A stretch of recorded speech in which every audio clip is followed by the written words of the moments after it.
Alrighty, AP faithful, we are in the midst of talking about static equilibrium, equilibrium of forces and torques. We did some examples with a painter on some sort of scaffolding or whatever that device is called, but I'd like to do a set of examples involving a sine. So let's talk about my business. I have started a coffee business, and the coffee business is an answer to the Frou Frou coffee shops, and my coffee shop is called Cup O Joe, and we sell coffee. Coffee with cream, coffee without cream, coffee with sugar, coffee without sugar, decaf if you must. Here's some hot water in a tea bag if you need something else. So Cup of Joe, I've made a sign, and unfortunately the sign is 750 newtons in weight. So let's do a bunch of different things we can do, and I'll figure out what I need. Let's say I first am a silly person, and I would like to hang my sign from a ceiling someplace with one rope. And that's kind of silly because this is not very stable. Anything that touches my sign will make it wiggle, or it'll spin around, it'll do all kinds of crazy stuff. But we're looking for the tension in the rope because I want to buy the correct cable so that my sign does not fall. By the way, let's just do this. This is a very simple example. The tension is upwards, the weight of the sign is downwards, and that happens to be 750 newtons. And so we can conclude that if the sum of all the forces in the y direction must be 0, we can conclude that the tension must be 750 newtons. That's really very simple. This must equal that. And this is something that we have internalized in a large number of cases. Well, my point was, if I'm going to hang a 750 Newton sign, I don't go down to the hardware store and buy 750 Newton breaking strength cable. That would mean that my cable was on the verge of breaking. And if anything happened, like if I put it outdoors and a pigeon landed on the sign, it would break. So you want to buy some cable that has the breaking strength, maybe double what you think it will ever see. And then under extreme cases, this is an engineering trick, building in a safety factor. Aeronautical engineering is a little more difficult because, of course, if you can't build everything to be super strong, because then it would also be heavy and affect the other things that go on with your aircraft. Okay, so here's my sign again, and now I'm going to do the semi-intelligent thing and hang it from two ropes, so there'll be a tension in the right and a tension in the left. Okay, so we drew a free body diagram, and we're going to have two forces upwards, T left and T right, and we're going to have the weight of the side downwards, and that's 750 newtons. So there we are. Well, now, this is not enough. In this case, and I'm working horizontally today, in this case, we can conclude that TL plus TR has to be 750, but we don't know, unless we want to make some sort of assumption that TL and TR are the same size. But we can get around that by looking at the torques. So if we draw an extended body diagram for the sign, and we put our two forces on it, and I really should be using colors at this point, shouldn't I? TL, TR. Yeah, I'll use colors in the future. We need to pick, yeah, we're using colors now. We need to pick a pivot point. So I'm going to pick the pivot point to be right here, this left-hand corner of the sign. So now our forces that are going to be, let me put the forces in red. TL here, TR here, and the weight of the sign here. Okay. So now we need to, okay, let's just talk about this. I said in lecture before, and I'll say it again, a good choice of pivot point is a place where it would naturally pivot, the center of mass, or a place where an unknown force is acting. And this corner actually hits two of those. It is a place where this thing would naturally pivot. If this rope over here were cut, it would swing down around this point, and it's where an unknown force is acting. Okay, now we're going to do the torque equation. The torque equation, the sum of all the torques equaling 0, means that all the clockwise going torques are going to be equal to all the counterclockwise going torques. And the clockwise going torques are the 750 newtons acting at a distance of L over 2. Now, L is whatever the length of my top edge of my sign is. On the other hand, we have TR pulling it the other way, and TR is acting at a distance of L. And this is cool because the L's cancel on both sides, and we get that TR equals 750 over 2, which last time I checked was 375. And now that we know that TR is 375, we put that back in here and we get that TL equals 375 as well. So we proved that the two tensions are equal in this situation. All right, let's take this one more step further. This is a horrible way to hang a sign. With the two ropes or cables being straight up and down, the sign can swing left and right, and the cables will move together like this. The way that you really want to hang a sign, if you don't want it to wiggle around a lot, oh, by the way, the two cables prevents it from rotating around, so at least I know which way it's facing. But the best thing to do is to put these cables at an angle. They'll have some tension. So we're going to put these at an angle theta. And let's make the angle be 30 degrees on both sides. Okay, 30 degrees away from straight up. We splay them out a little bit. Now we've got a very interesting free body diagram. Let's go to red for free body diagrams. That's always exciting. We've got a force this way, a force this way. That is TL and TR. Those both make 30-degree angles away from vertical. And we've got our FG, which is 750. So now we get to work a little harder. We got to pull this into 3 parts. And you know, I could save some time if I just made the extended body diagram and didn't make the free body diagram. But for this example, I'm doing the free body diagram because we need a second free body diagram. We need one that has 2 forces up, 1 force down, 1 force to the right, and 1 force to the left.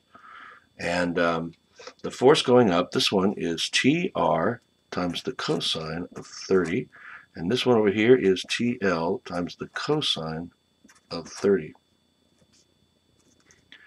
This here is TR times the sine of 30.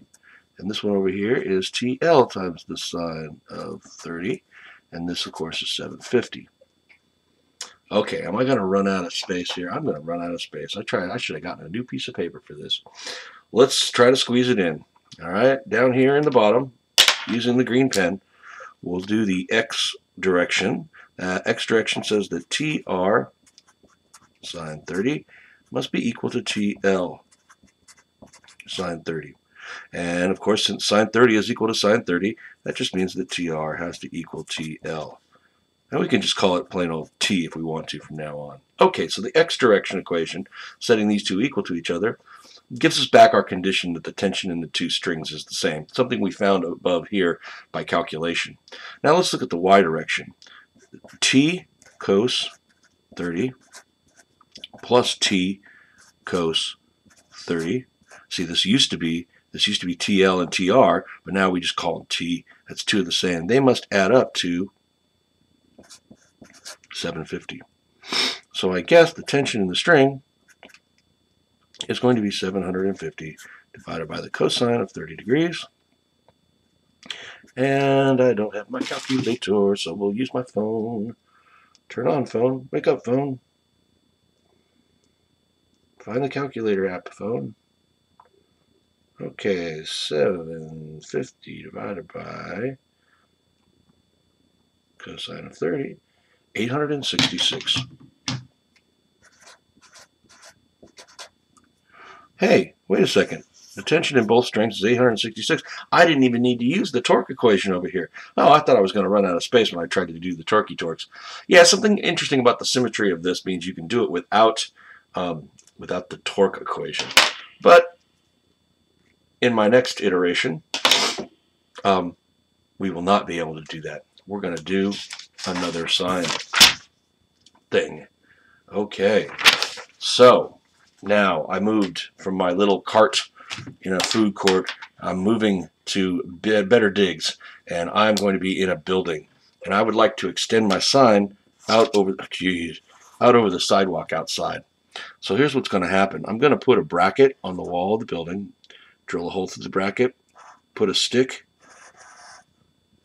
here, and I'm going to hang my sign below it. Yeah, I've gone back to the single rope thing, but that's because I'm silly.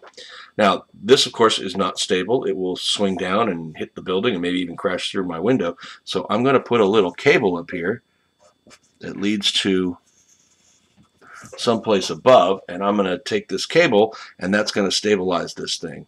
So we have 750 newtons of weight here, and we're going to make a 20-degree angle between the cable and the stick. And what we're going to do to make this easier is I'm going to ignore the mass of the stick.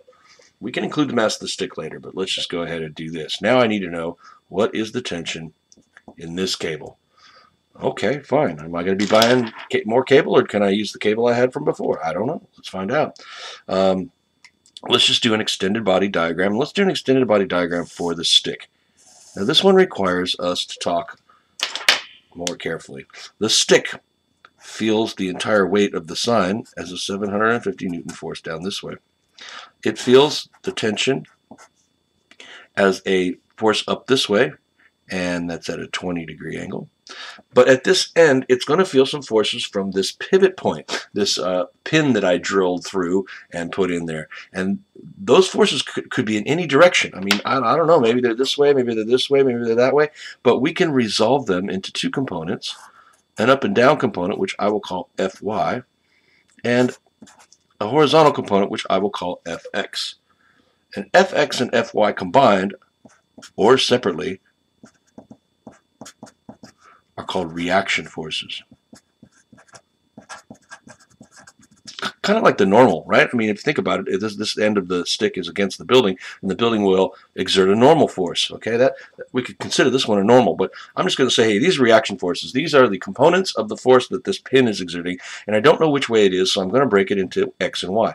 By the way, how do I know the Y force isn't downwards? I don't, but if I solve for the Y force as drawn here, like this, and I get a negative number, then I realize that I drew the picture the wrong way. So this is kind of a guess and go method, right? I'm guessing that these are the reaction force pairs. Again, together they would be in some weird direction like that. So I'm just saying this is how it's done, okay, folks?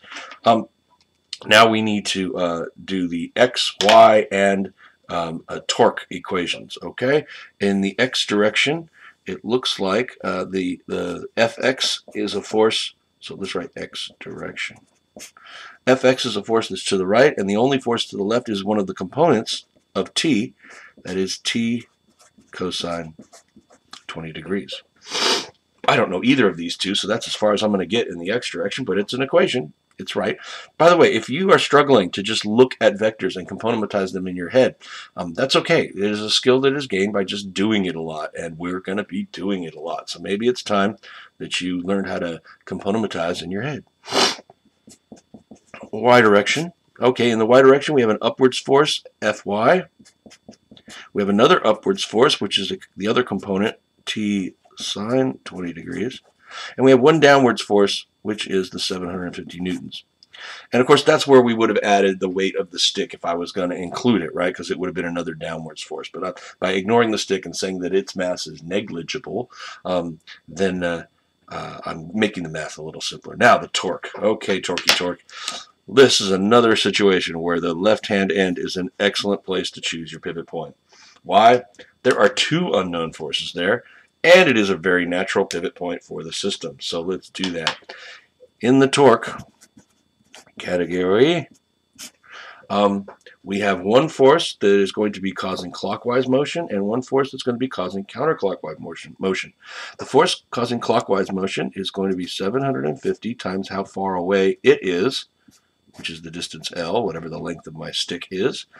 And the tension is going to be creating a torque, but not all of the tension is creating torque, only the part that's perpendicular. So only the part that is the sine of 20 degrees. So this is going to be T sine 20 degrees and then times L, because it's located at distance L away from the pivot point. And now it looks like we have all that we need to unravel this thing, because the torque equation can let us find the tension. L's cancel, so we have that the tension is 750 divided by the sine of 20 degrees. 750 divided by sine 2,192. Oh my, that is much more than it was previously.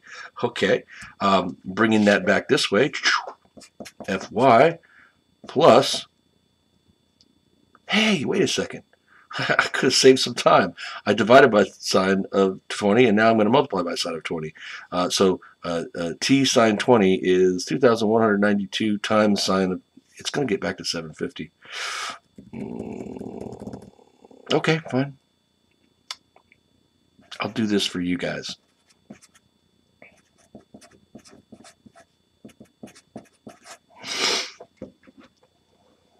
$2,192 times the sine of 20 is 749.7. That rounds up to 750.